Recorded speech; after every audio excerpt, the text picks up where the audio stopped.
Olá, doutores, tudo bem? Professor Arlen mais uma vez falando, sejam bem-vindos à nossa aula. Essa é a nossa 13ª aula, certo? Aula parte 1, 13ª aula parte 1.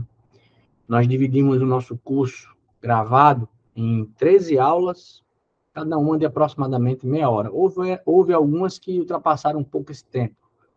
E também resolvemos abordar o tema do concurso por meio de questões mais recorrentes nas provas da FGV, em virtude do grande lapso, aliás, do pequeno lapso de tempo e da grande quantidade de assuntos que precisariam ser abordados no curso de processo civil. Então, nós preferimos focar, apresentando para vocês questões produzidas pela FGV, detalhando os conceitos a partir dessas questões, indicando a vocês a leitura da nossa apostila e também oferecendo a possibilidade de vocês tirarem dúvidas por meio do e-mail profarleysouza@gmail.com, certo? E hoje nós vamos continuar a nossa aula com resolução de questões, retomando, nesse primeiro momento, mais uma questão de intervenção de terceiros. Isso reputa e demonstra a importância que eu dou a esse assunto, que exigirá de vocês a leitura da lei e a assistência das 2 aulas anteriores, onde nós tratamos de modalidades de intervenção de terceiros. Essa leitura vai ser importante, certo? E para que vocês chegarem no dia, vocês saberem reconhecer, lembrando dos exemplos que nós estamos lhes apresentando, para poder reconhecer na questão o que é que o examinador quer ir lá e acertar. Bom, nós teremos essas 13 aulas, cada uma de meia hora com vocês, depois nós teremos uma aula ao vivo de 2 horas, certo? A ser designada a data aí oficial pelo curso Mentores, e aí nós vamos fazer uma revisão geral de todo o assunto, e se por acaso tiver ficado algum assunto que não foi tão tratado como deveria nesses 3 encontros, a gente vai trazer nessas 2 últimas aulas, serão aula ao vivo, tá bom? Aula ao vivo, que vai ser designada a data pelo curso Mentores, tá bom, meus amigos? Então, vamos logo partir para o que interessa, né? Vamos começar a debater nossas questões, belezinha? Vamos lá. Doutores, mais uma questão envolvendo intervenção de terceiros, certo? Não é de graça que eu estou trazendo isso para vocês, ok? Intervenção de terceiros é um assunto que cai muito. Então, nós já vimos aí 3 ou 4 questões falando desse tema, já explicamos várias dessas modalidades. Ficou faltando explicar uma modalidade que eu vou tentar explicar nessa aula, tá bom?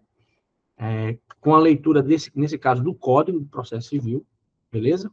E aí, com as demais, vocês já vão ter aprendido nas aulas anteriores e revendo a aula e refazendo os exercícios, vocês não terão problema nenhum para acertar a prova de vocês, as 5 ou 6 questões de processo civil que vão cair na sua prova.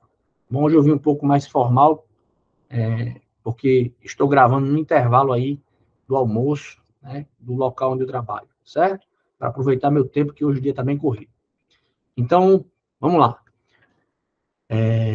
Meus amigos, a questão inicia da seguinte forma: a modalidade de intervenção por meio do qual terceiro, devedor solidário de uma obrigação, se integra ao processo por iniciativa do réu, certo?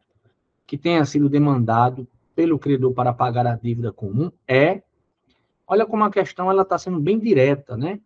Se vocês relembrarem dos exemplos que eu usei na última aula, eu esclareci para vocês que a denunciação da lide é um instrumento utilizado de intervenção de terceiros quando você tem um garante, né, que tem a obrigação de ressarcir o direito de regresso do denunciante. Perfeito? Beleza.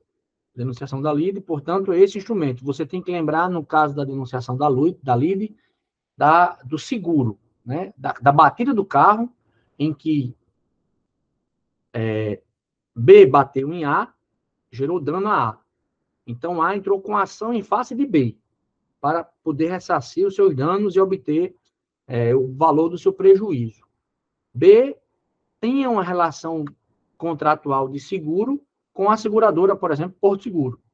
Então, B vai denunciar da lide a seguradora. Porque se B perder essa ação, B vai ter que ressarcir A pelo dano que causou e vai ter antecipado, vai ter mais agilmente obtido o reconhecimento do seu direito de regresso, já que ele denunciou da lide a seguradora.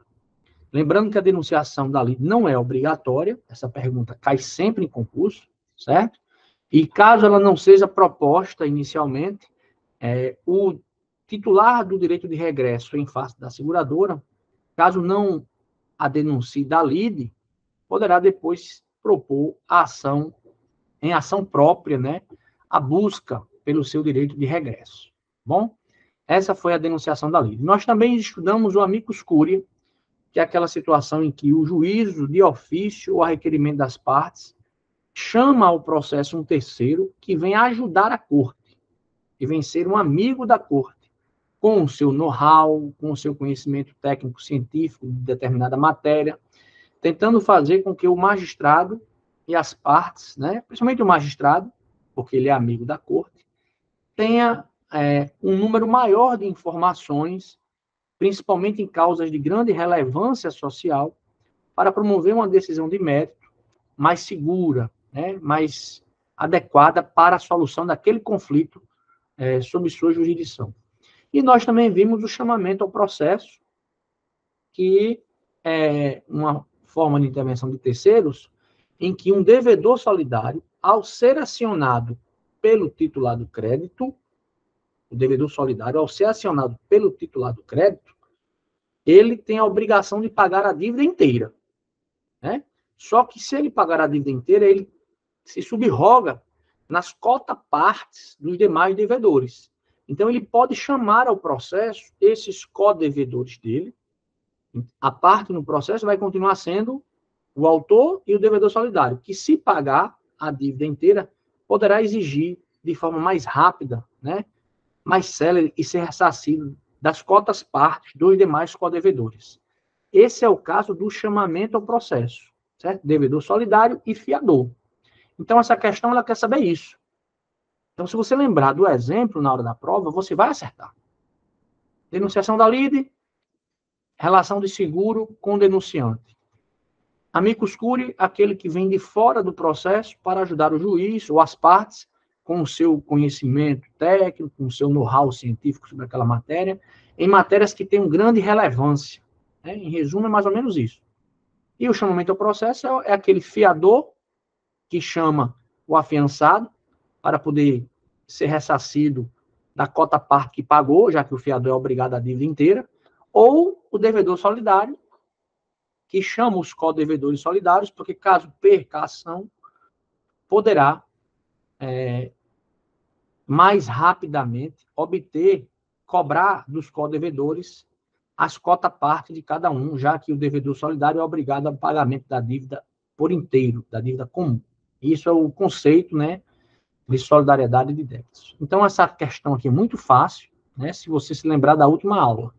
Se estiver assistindo as nossas aulas na sequência, você já perceberia que a resposta correta é a letra E.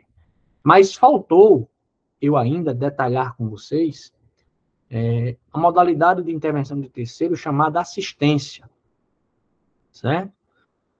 Existe a assistência simples e a assistência litisconsocial.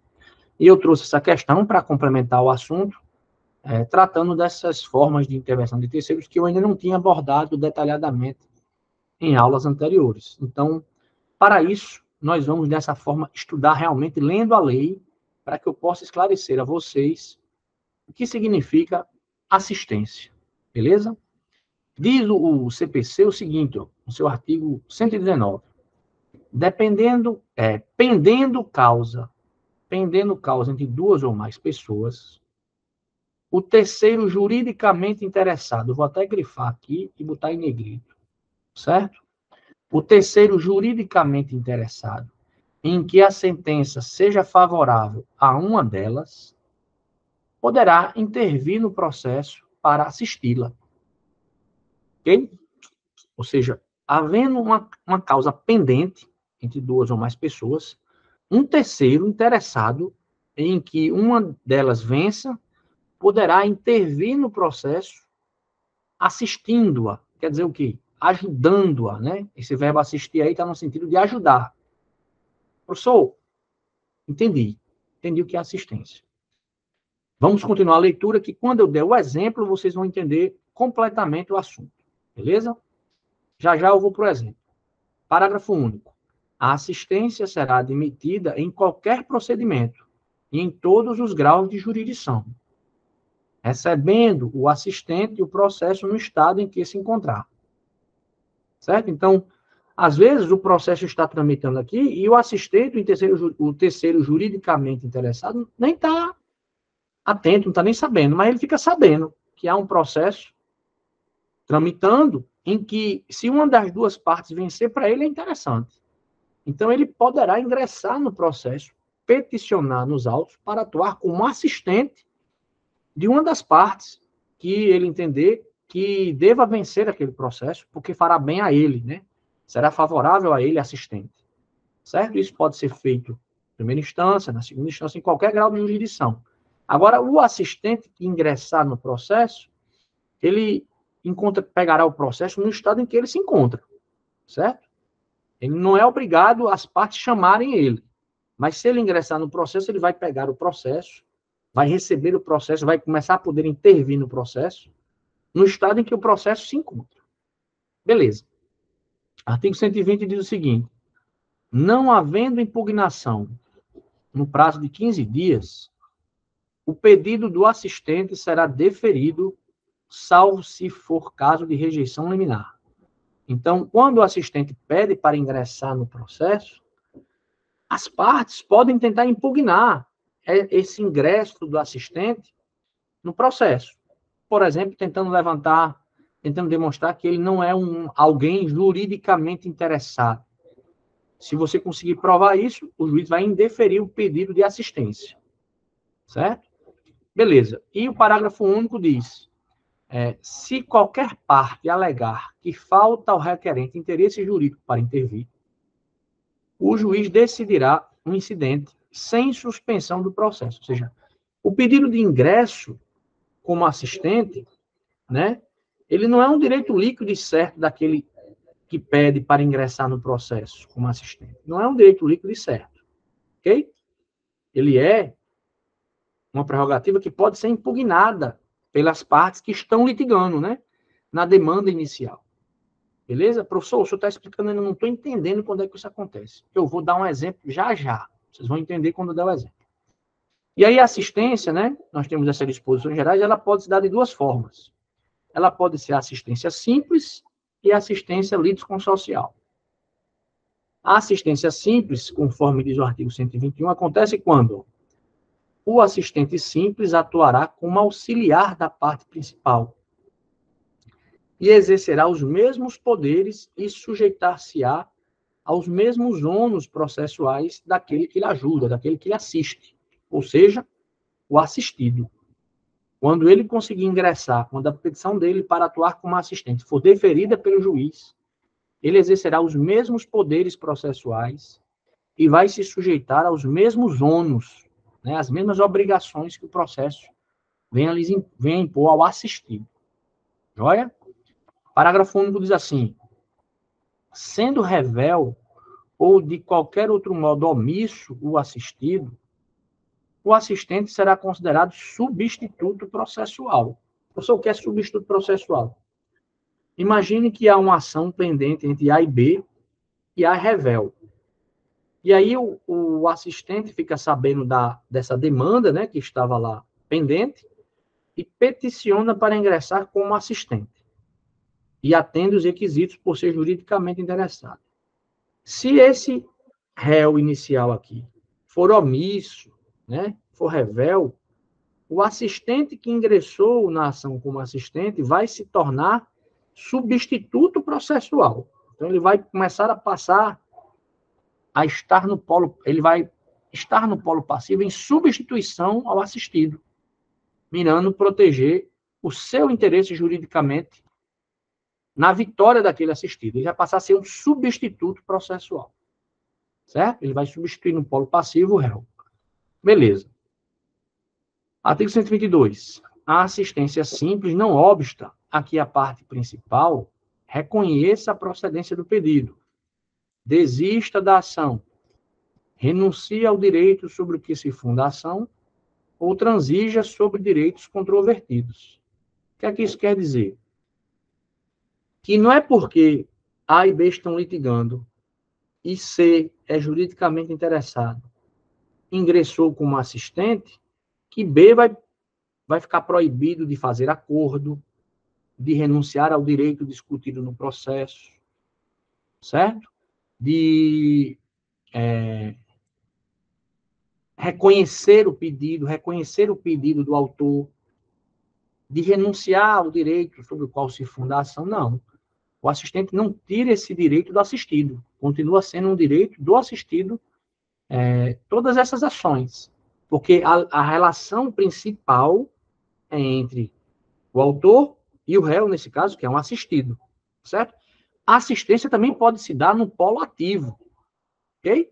Ela não se dá somente no polo passivo. Ela também pode se dar no polo ativo, ou seja, o assistente pode ajudar quem é o autor da ação, certo? E se o autor, no meio do caminho, desiste da ação, esse assistente que entrou para ajudar o autor, porque tem interesse na vitória do autor, ocupará a posição de substituto processual do autor. Tá bom? Mas a entrada desse assistente não pode impedir as partes do processo originais que exerçam suas prerrogativas processuais, tanto renunciando a direito, como reconhecendo a procedência do pedido, ou acordando, fazendo um acordo com a outra parte. Continua sendo possível isso. E agora é o momento de eu dizer a você quando é que acontece a assistência, dar o exemplo para você entender, certo? Pessoal, imagine aí a seguinte relação, certo? Eu sou proprietário de um imóvel e eu loco o meu imóvel para um terceiro. Né? Arley loca o imóvel dele para João. Beleza. Aí João é quem tem um contrato comigo de locação. Então, João é quem me deve os aluguéis. Só que João subloca o imóvel para o seu filho ou para outra pessoa. Ele subloca. Veja, a minha relação jurídica é com o João. Eu não tenho relação jurídica nenhuma com o sublocatário. E João está me devendo os aluguéis.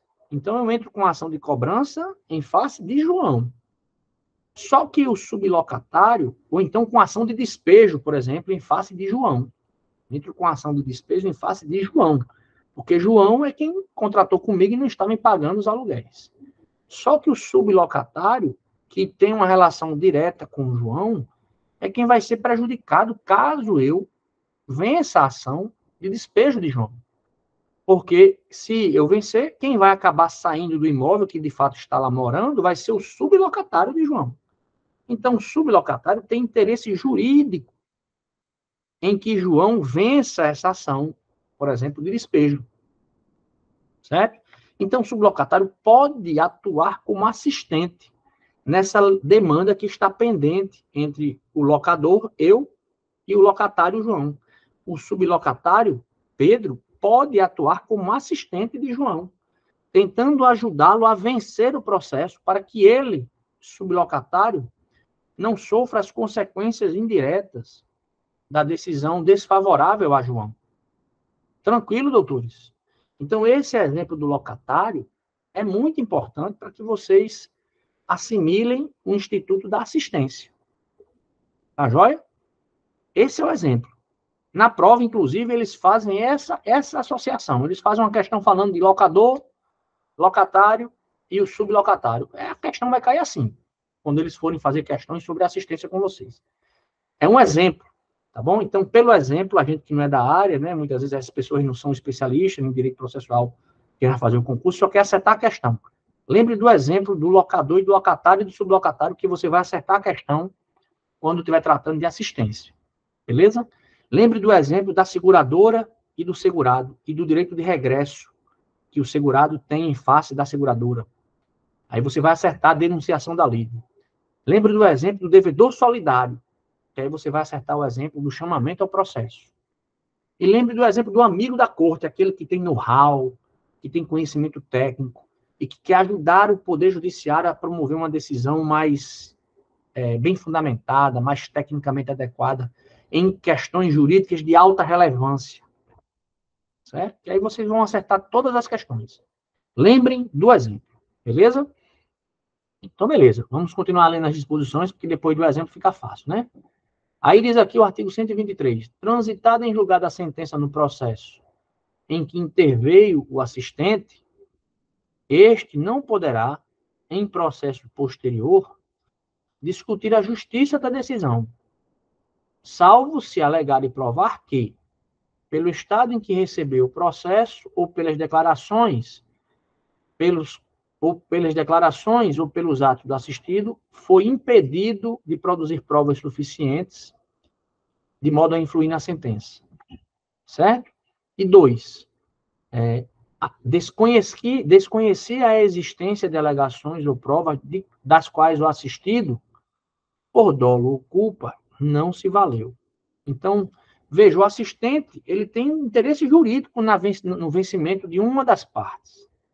Se ele ao ingressar no processo, né, recebeu o processo no momento em que não era mais possível produzir provas para influenciar na sentença, ou se ele desconhecia a existência de alegações ou provas das quais o assistido, por dolo ou culpa, não se valeu, aí o assistente vai poder discutir a sentença que transitou em julgado em desfavor do assistido.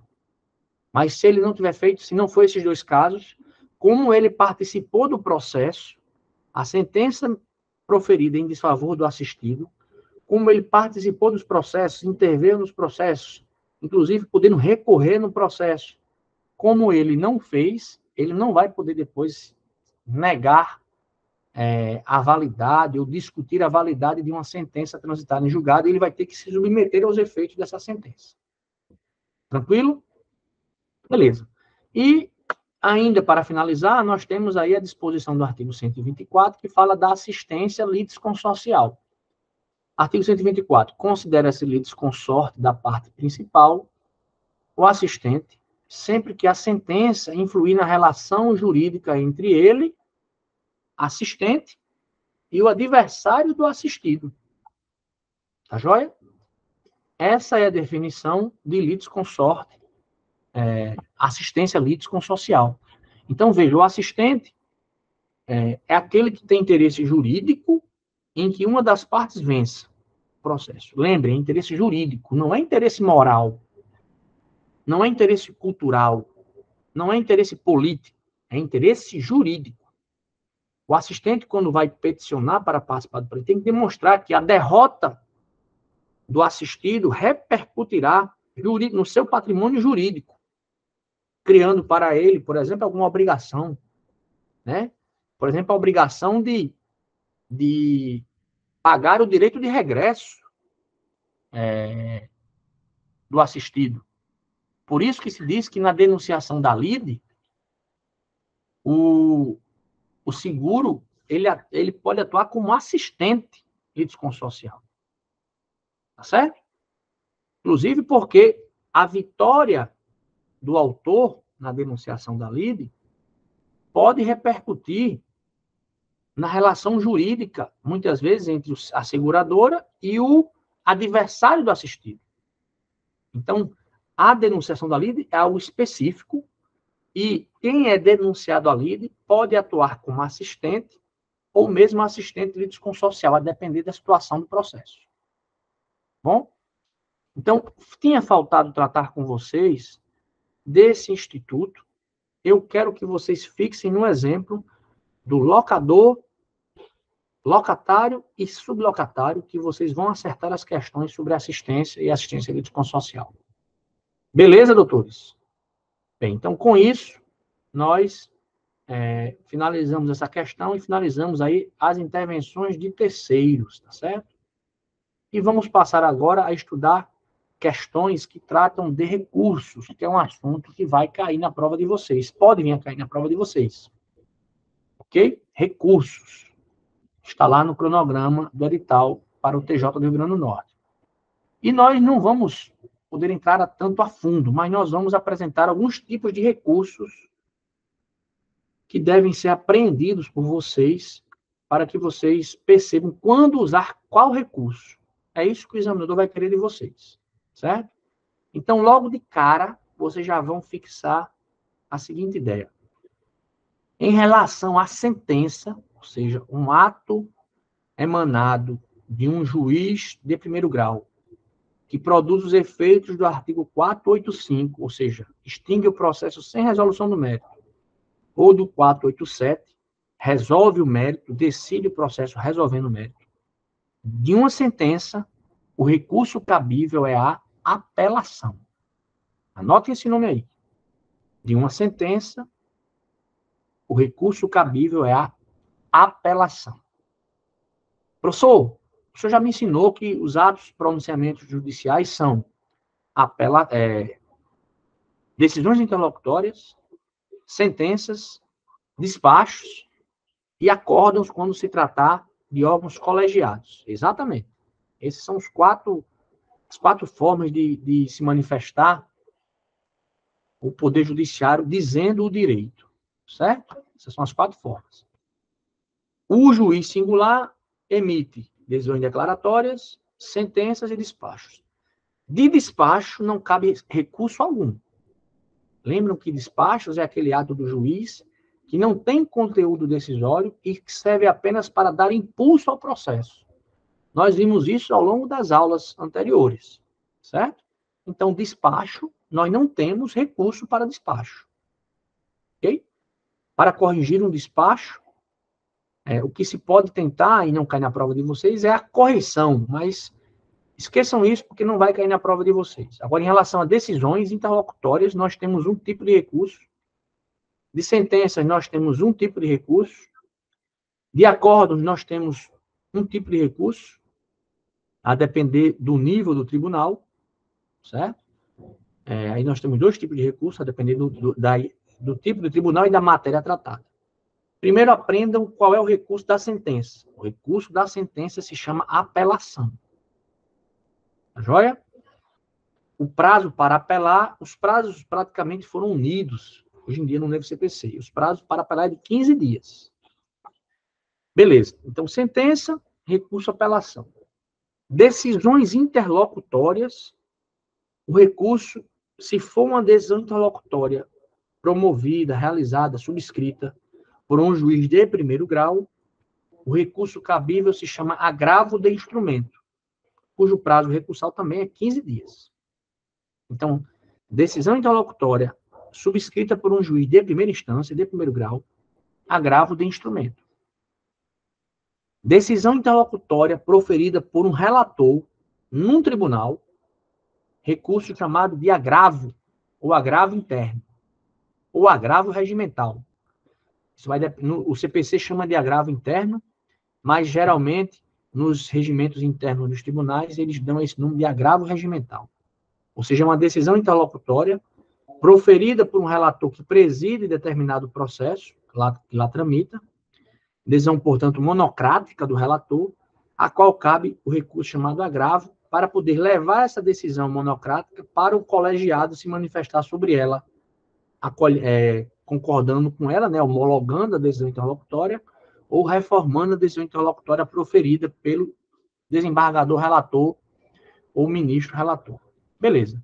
E existe ainda um recurso que nós já estudamos chamado embargo de declaração. Esse recurso você pode usar em face de qualquer decisão, quando você tiver nela querendo discutir omissão, contradição ou obscuridade. Então, num primeiro momento da aula de recurso, a teoria que vocês precisam saber é essa. Recurso de sentença, apelação. Recurso de decisão interlocutória, agravo de instrumento, na primeira instância, e agravo interno, quando se tratar de decisão de relator, né? Seja em tribunal superior, tribunal de justiça, em tribunal regional federal. Esse agravo interno, muitas vezes, é chamado, nos regimentos internos, de agravo regimental. Certo? E os embargos de declaração são recursos que podem ser usados em qualquer decisão judicial que tenha omissão, obscuridade ou contradição.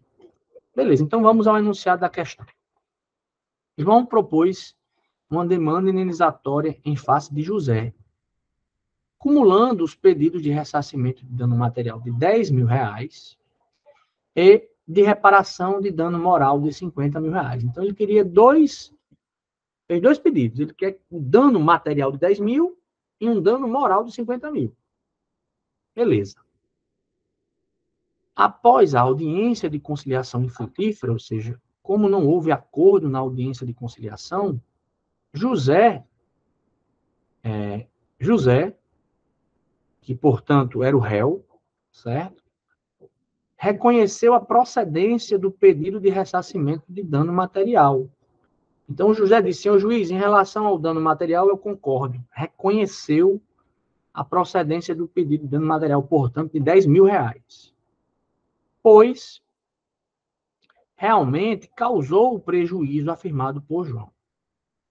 Todavia, entendeu que não assistia direito a qualquer reparação de dano moral. Então, José não concorda com o dano moral de 50.000 só pedido por João. Nesse sentido, protestou pela produção de prova oral para provar suas alegações.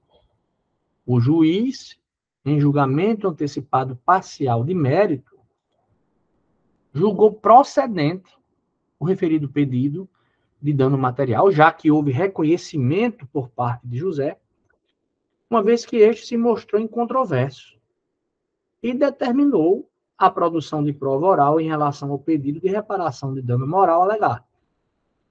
Nesse cenário é correto afirmar, olha só que legal. João entrou com ação pedindo dano material e dano moral. Tentou-se uma conciliação, não foi possível, mas José disse, senhor juiz, eu concordo que eu causei o prejuízo a João, de 10.000. Então, não há lide aí quanto a esse pedido, né? A lide acabou. Com o reconhecimento de José de que ele, de fato, gerou dano material em João, aquele conflito encerrou. Aí o juiz vai dar uma decisão parcial de mérito antes de finalizar o processo. Essa decisão de mérito, houve muita discussão na doutrina, se ela era uma sentença parcial ou se era uma decisão interlocutória. Ela é uma sentença parcial de mérito, mas por não ter resolvido o mérito completo da lide, o recurso que cabe dela, ela funciona como uma decisão interlocutória, porque ela não põe fim, ela não põe termo ao processo. Ela não finaliza o processo como um todo, certo? Ela apenas resolve uma questão já incidental no processo, incidentalmente, ou seja, o dano material. Então, uma decisão que resolve uma demanda incidentalmente no processo, que resolve um pedido incidentalmente no processo, é chamada de decisão interlocutória, como nós já vimos em aulas anteriores. E em face de decisões interlocutórias, o recurso possível, cabível, né, seria um agravo de instrumento. Que, nesse caso, o José sequer caberia propor, pois ele não teria interesse de agir, já que ele reconheceu o direito de João, né? Ele assumiu que realmente gerou aquele dano material. Então, não havia controvérsia quanto a esse pedido, de modo que, se for sentenciado parcialmente esse pedido de forma procedente, nem interesse recursal o perdedor poderia, já que este reconheceu o direito.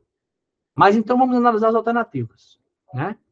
Diz aqui o seguinte, a acumulação dos pedidos, nesse caso, é sucessiva, uma vez que é lícita e não há vínculo prejudicial entre os pedidos. Veja, o conceito de acumulação de pedidos sucessivos é aquele em que, para você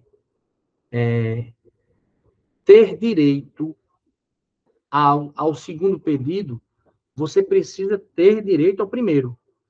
Nesse caso aí, não se trata de acumulação sucessiva, né? Porque o primeiro pedido não é condição para que o segundo pedido seja deferido. São pedidos alternativos, certo? Eu quero dano moral e quero dano material.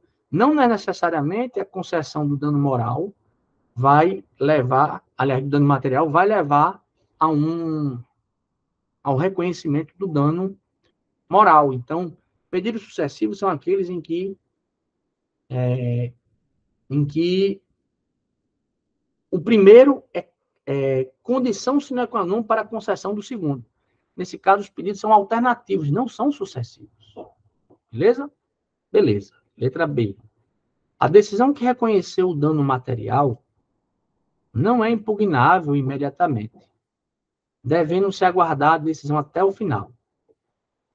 Veja bem, quando há uma decisão interlocutória no processo, essa decisão pode ser impugnada imediatamente, em regra, por meio do recurso do agravo de instrumento. Nós falamos que a decisão interlocutória tem para proteger ela um recurso chamado agravo de instrumento, que deve ser proposto em até 15 dias. Então, sem nenhuma dúvida, a decisão poderia, em tese, ser impugnada, né? Essa decisão que José... Eu até falei aqui para vocês o seguinte, que José teria reconhecido o dano material causado, né? Todavia, não ficou claro no enunciado se o quanto teria sido reconhecido por José. Se José reconhecia o dano material, mas não concordava com quanto, ou seja, 10 mil e 5 mil, em tese, José poderia ainda impugnar essa decisão por um agravo de instrumento, tá certo? O enunciado não ficou claro se ele teria acolhido plenamente a alegação do dano material e o valor do dano material pedido por João. Se ele tiver acolhido, não caberia mais, ele não teria mais nem interesse em recorrer. Mas se ele reconheceu que de fato causou dano material, ele ainda poderia recorrer da decisão parcial de mérito concedida em favor de João em relação ao valor, certo? Então ainda poderia ser possível um agravo de instrumento aí proposto por José. Beleza? Em tese. Show de bola. Questão C. A decisão em relação ao dano material é impugnável por apelação, já que se trata de resolução do mérito do pedido. Essa questão já houve muitos debates sobre isso, certo? Mas hoje em dia a doutrina majoritária compreende que as decisões parciais de mérito, como elas são tomadas de forma incidente e não resolvem o processo como um todo, elas são decisões interlocutórias. E em sendo decisões interlocutórias, o recurso cabível não é a apelação. O recurso cabível é o agravo de instrumento. Então, a alternativa C, ao dizer que seria impugnável por apelação, ela comete um erro. Bom? Beleza, beleza. A questão D diz o seguinte, ó. Diz o seguinte. É possível um enfrentamento do mérito integral, podendo ser concedida a antecipação da tutela do pedido referido no dano material.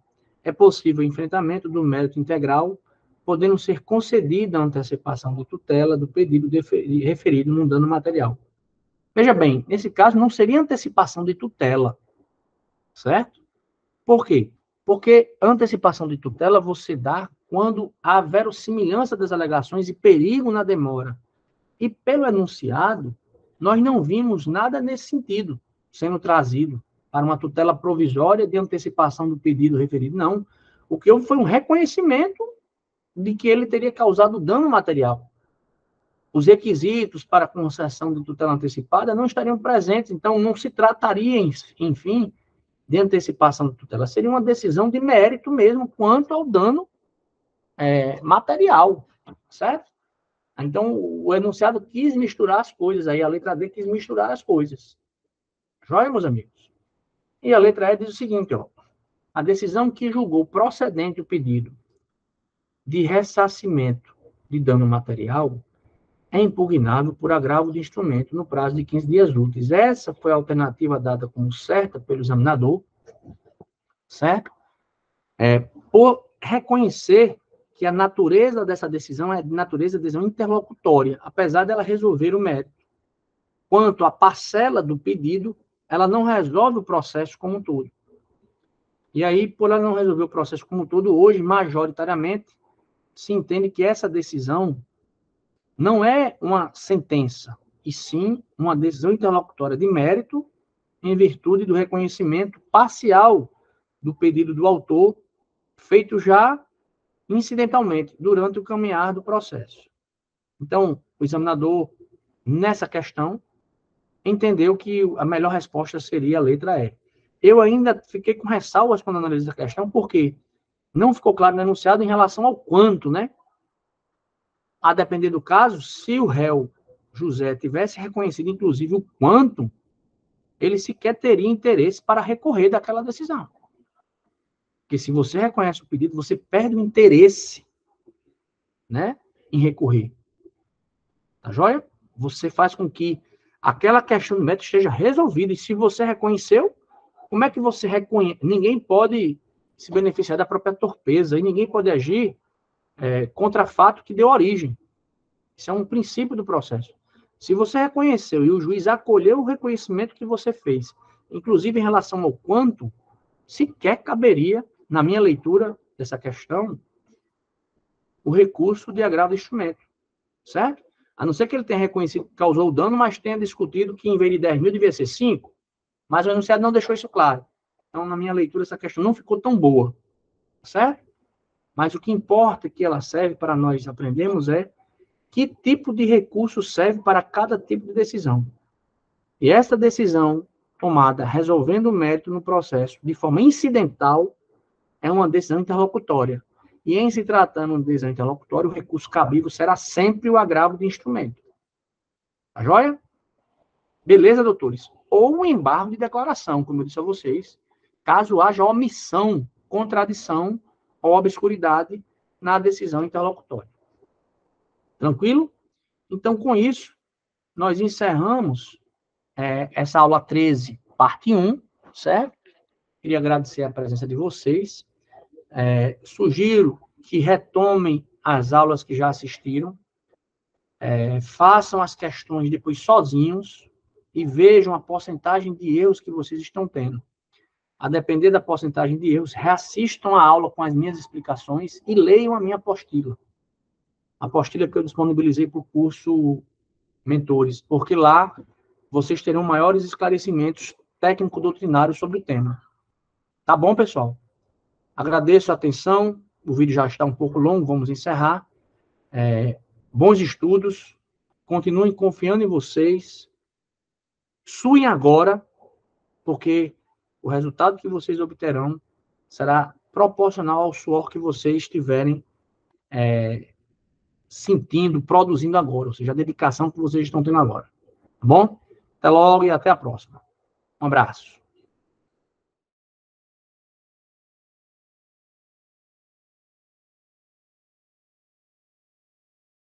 Primeiramente, eu quero parabenizar a você que chegou até aqui nesse vídeo, estudando processo civil conosco, estudando direito civil conosco, ou direito eleitoral conosco.